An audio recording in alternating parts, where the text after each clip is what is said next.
জানাচ্ছি সবাইকে। আমি বলছি আমি যে দেবী অ্যাওয়ার্ডটা নিতে এসেছি, এটা আমার খুব ভালো লাগছে।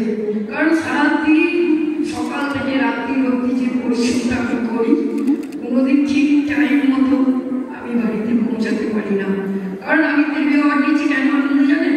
আমিও সবসময় দেবী তৈরি করছি, দেশ বিদেশ চারিদিকে দিচ্ছি। এমনকি এটা করার পরও আমার একটা স্কুল আছে, মালাপালের পাঠশালা, সেখানে আমার 40 থেকে 50টা বাচ্চা আছে।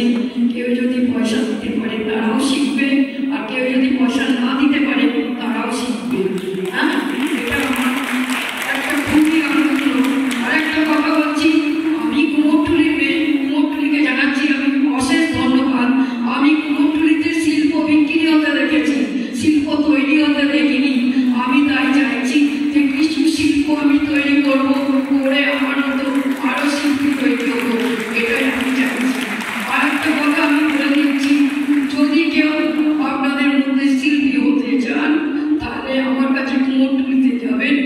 যদি পয়সা দিতে পারেন শিখবেন, পয়সা না দিতে পারলেও শিখবেন। আমি এই ধরনের স্কুল করেছি।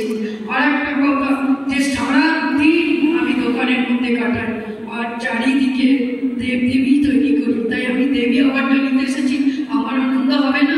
আর আরেকটা কথাও আমি বলছি সবাইকে, যে দেবী হচ্ছে একটা নারী, আর সেই দেবীর যেন অসম্মান না হয়। যা শুনছি না এগুলো ভালো লাগছে না, যেন দেবীরা দেবীর সম্মান পায়। আর মেয়েরা কোনোদিন